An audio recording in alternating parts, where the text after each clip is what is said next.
Century 21 et ses 915 agences immobilières au service de vos projets partout en France présentent Sud Radio Conseil de famille.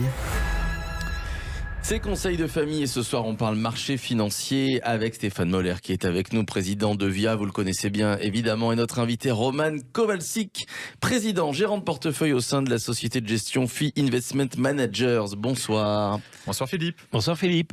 Alors, entrons dans le vif du sujet avec les marchés actions qui sont en baisse depuis le début de l'année. Après le Covid-19 en 2020, le marché chinois est l'un des marchés les plus affectés par cette baisse, avec une perte de plus de 16% depuis le début de cette année 2022. Quelles en sont les raisons, Roman ? Alors, on assiste à plusieurs facteurs d'incertitude déstabilisant les marchés. En fait, il y en a un premier qui est la baisse qui est liée à une inflation continue qui touche toutes les économies. Ce sont les matières premières d'ailleurs qui sont à l'origine de l'inflation. Deuxième facteur, c'est l'incertitude, c'est-à-dire la guerre ukrainienne qui alimente et maintient les prix de l'énergie, notamment le pétrole et le gaz, à un niveau élevé. Il y a un troisième facteur qui est la politique zéro Covid que mène le gouvernement chinois, qui s'est entêté, qui constitue, à mon avis, une erreur majeure de stratégie économique et qui impacte les plus grosses sociétés américaines. Aujourd'hui, aucun vaccin n'est efficace pour stopper la propagation du virus et l'application d'une stratégie zéro Covid donc freine l'activité économique des villes majeures comme Shenzhen ou Shanghai. Et on commence à voir une contestation d'ailleurs de plus en plus forte de la population face à l'application de cette politique zéro Covid, alors que la Chine a dans le même temps besoin d'une stabilité sociale. Et c'est quoi l'impact pour les entreprises américaines ? Alors, c'est très intéressant parce qu'en fait, les confinements à répétition pénalisent toutes les entreprises.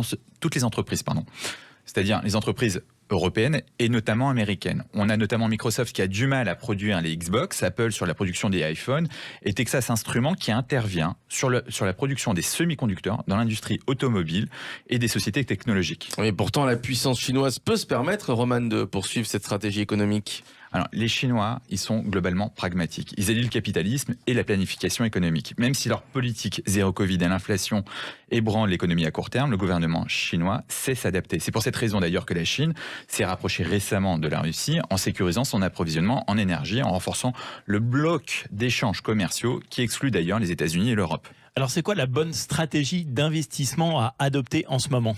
Tout le contexte actuel promet encore des incertitudes et les marchés en ont horreur.